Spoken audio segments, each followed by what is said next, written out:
Welcome to Eye on America. I'm Michelle Miller. Today we share personal stories and notable histories, all expressed through art. In New York, we meet a graphic novelist illustrating her perspective of growing up Muslim American. Then in California, we tour an acclaimed multimedia artist's massive studio and see how he's fusing activism with technology. But first, a program helping Afghan women transition to new lives in the U.S. Christina Raffini meets the American and Afghan veterans processing loss through art. In a sunlit gallery high above Manhattan, artist Jen Hassan is trying to repurpose the tattered threads of lives unraveled. This blue color here is from a sweater that was worn on a C-17. During the evacuation? During the evacuation. Hassan, a U.S. Air Force veteran, didn't create all the art on these walls, nor did she source all the materials. Much of it comes from female Afghan military veterans, evacuees, like Nazdana Hassani and Manaz Akbari. This art just came from our heart. So you said it's from your heart, but it seems like it also helps you get out what's in your mind when you can't explain it? Yep. Yes. Hassan has been hosting Afghan servicewomen at her studio near Austin, Texas, where she teaches them how to transform beloved items of clothing, hijabs, hats, even uniforms, into colorful paper pulp that can be molded and shaped into anything they want. Why did you think making this kind of art would help these women who are transitioning to a new life? I thought that it would help them because it definitely has helped me. Maybe that's because the Afghan women have already watched something they love get destroyed, their hard-fought military careers. I really had a passion to join to the military because I really love to wear uniform. Was it hard to convince your family to let you go join the military? Yes, it was so hard. Even after the U.S. removed the Taliban in 2001, Afghanistan was still a hard place for women. But Akbari and Hassani say their uniforms shielded them, marking them as fierce and capable members of the female tactical platoon. I did more than 150 night raids with our... You did 150 night raids? But that pride turned to anguish when in 2021, U.S. troops withdrew from Afghanistan and the country fell back under Taliban control. With help from the U.S. military women who trained them, the two made it out of Kabul and went wheels up for a destination unknown. When the aircraft landed, I asked one of the people there that where we are. So you literally didn't know until the aircraft went down? Yeah. And she told me that welcome to the U.S. The women had to burn their uniforms before fleeing, leaving a part of themselves in the cinders. It's really weird to say, but these physical items, they hold so much weight that we don't even realize. Former U.S. Army Airborne Officer Ehringer Helbling understands how much military service and personal identity can intertwine. When I put on my uniform, the community saw me a certain way. Credentials are literally on your sleeve. And when you don't have that and people look at you, it's just different. I lost my voice. I lost my community. Helbling co-founded Command Purpose to provide support for women leaving the military. In partnership with another nonprofit, Sisters of Service, they created this exhibit. What's been really powerful about this project is allowing us to simply be women in whatever way that means to us. Throughout the process, the women have found many parts of their experiences to be similar, almost, uniform. War is so negative, but there's also this extremely positive, beautiful thing about this sisterhood that I've found myself being part of. American female help us a lot. I don't know how to appreciate them. But they helped you because you helped America. Not that much, they are helping us. Interwoven lives and threads joined together to make something new. We turn now from an art gallery to an unlikely art studio, the Courtroom, where sketch artists capture history in the making. Scott McFarlane speaks with two artists who've had front row seats to some of the most important trials of our time. I was called by the FBI, the agents on this trial. Jane Rosenberg, a former starving artist from New York, has found a way to make a very good living. I love sketching people. I find people fascinating. Yeah, I thought it was a big deal. Rosenberg is one of the nation's most renowned courtroom sketch artists, chronicling history on a canvas. What draws you to this type of art? It's very exciting. It's an adrenaline rush for me to get called by the news and be needed. dispatched to the highest profile trials and hearings, from Bill Cosby to El Chapo to a former president. With ink pens and pastels, she must do the work of a camera, accurately depicting not just the famous faces, but a dramatic or historic moment in time. In Washington, Bill Hennessy has spent more time in courtrooms than some of the judges. I like the unpredictable nature of it. Decades ago, he was a young dad scraping for work. Someone called and said, "We need an artist. Is there anyone willing to go to a courtroom and draw?" And I jumped at it because I need to support my family. Hennessy does what seems impossible to us mere mortals. You can do one of these in an hour or two? Oh, less, if need be, yeah. Less? Yeah. I mean, sometimes it's literally, a few minutes. Hennessy finished this depiction of the surprise last-minute settlement in the Dominion Fox News defamation lawsuit in less than 15 minutes. Sometimes people say, oh, you have a photographic memory. I do not. That moment just sort of sears itself briefly, and I sketch as quickly as I can. Jane says her memory isn't photographic either, but believes her perspective can offer more than a camera. I have to see what happens, and then I'll be drawing very loose and sketchy, which I don't like people seeing, but it forms into the composition, and maybe somebody's here and somebody's there, so it evolves as I go along. During Donald Trump's first court appearance in his New York criminal case, after a few drafts, Rosenberg knew she captured the moment. Her drawing went viral and onto the cover of The New Yorker. He's looking at a prosecutor who's standing up right over his shoulder, and he is giving him a look like, how dare you do this to me? That's the expression he was making. That's the expression he was making. Hennessy has drawn Trump, too, and the theater of Bill Clinton's Senate impeachment trial. And when the historic Bush versus Gore ruling was issued by the Supreme Court, I make a point to watch all the time till the case is over. Hennessy rushed out this drawing. That was interesting in that that's the press room rather than the courtroom. You sketched the press room in the Supreme Court. And I realized, oh my God, they're all on the phone. Smart choice. His ended up being the iconic sketch of that case. Do you ever have a bad guy, a defendant, say, hey, can I see how I look in your sketch? Yeah, I actually have.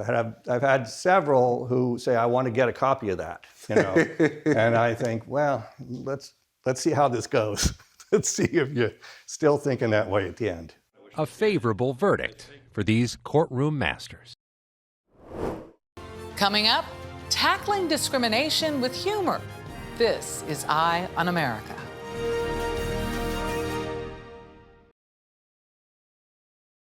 Graphic novels can be powerful tools for representation. Author Huda Fahmy addresses the racism and microaggressions she faces as a Muslim American woman through her online comics. We caught up with the acclaimed author as her new book debuted, which aims to provide young readers with the Muslim characters she wished she had grown up with. Some of the situations that I write about have either happened to me personally, or they've happened to friends who would share the stories to me, and I'd be like, that's hilarious. Can I please draw that? Huda Fahmy is the creator of Yes, I'm Hot in This, a webcomic about being a Muslim American woman in the U.S. The title refers to the question people ask her the most. She wanted to counter anti-Muslim sentiment she was seeing in the country in 2016. None of it was authentic or accurate, an accurate representation of, the Muslim life that I was raised in, that I grew up in, the community that I love and know. She shares stories that range from enthusiasm over magnets to hold a hijab in place to addressing microaggressions like being targeted in public. I remember walking through a grocery store and I was on the phone and a lady just came up and asked outright, she's like, excuse me, are you a nun? And I said, no, I'm not a nun. And I've gotten that question before. Why is it something that has felt you feel entitled to stop me and ask me and tell me, not even ask me, but to tell me that I'm not allowed to dress this way in America? Her work allows her to address these situations with humor and heart. I leave the confrontational part to my Huda in the comics. And I think that's how I separate myself from her. She's very confrontational. And she says, they say like hindsight 20/20, that elevator wit, where you can like go back and you know exactly what you want to say. Whether it's a situation pulled from the headlines. There was this outcry of this picture taken of all these women supposedly in burqas filling up this bus. And this person had like snapped a picture of it and posted it online. And then if you look at the picture, it's It's just the bus seats that are empty, and the bus seats just happen to look like, these women. I think it speaks to how ridiculous some of these people are with their biases and their prejudices. Or a fact of life for a practicing Muslim working in an office. I speak for a lot of Muslims when I say that one of our fears is having to pray in public and somebody tries to talk to us. And we're just like, in our religion, when you're praying, unless it's a life or death situation, you need to finish your prayer. Noor, who is Huda's sister, who is loosely based on my own sister. It's just kind of like a composite of all my sisters put together into this one character. And so I have Noor deciding she's going to go find a quiet place to pray, and it's like a supply closet, and she goes to pray, and they're trying to all find Noor, and they're like, where's Noor? Anyone seen Noor? And she's in the supply closet in her and she's like, this is my nightmare. One of my real sisters who's like, please don't put me in your book. Now a teenage version of her character is navigating growing up Muslim in America while trying to figure out who she is. In her graphic novels, Who the F Are You and Who the F Cares, which was a finalist for the 2023 National Book Award for Young People's Literature. So I grew up post 9/11, and a lot of the word identity was thrown around all the time. What's your Muslim identity? What's your American identity? Are you more Muslim? Are you more American? If you had to choose between being Muslim and American, like I thought I was both. Why can't I be both? Why is there a difference? I feel like I wasn't afforded that opportunity to figure out who I was, because throughout all of that, figuring out who I was as a Muslim and American, I felt like a fake. I felt like a phony as a teenager, trying to figure out who I was just among my friends. Comics may seem an unlikely format for tackling these subjects, but for Fahmy, the medium holds a special place in her heart. I'm a first-generation American. My parents spoke to us only in Arabic growing up, and then they kind of threw us into public school and were like, learn. But it was through comics like Garfield and Calvin and Hobbes that I was able to put the words to facial expressions, and I picked up a lot of wit and sarcasm. She's been surprised by the strong response to her work since, in the beginning, she only expected the comic to appeal to other Muslim women. So many people could relate to this universal theme of really just feeling different or not fitting in. I've been able to see humor as an incredibly powerful tool, and whenever we have shared laughter, it really does bring us closer together, and it really does break down these walls, and it also unites us.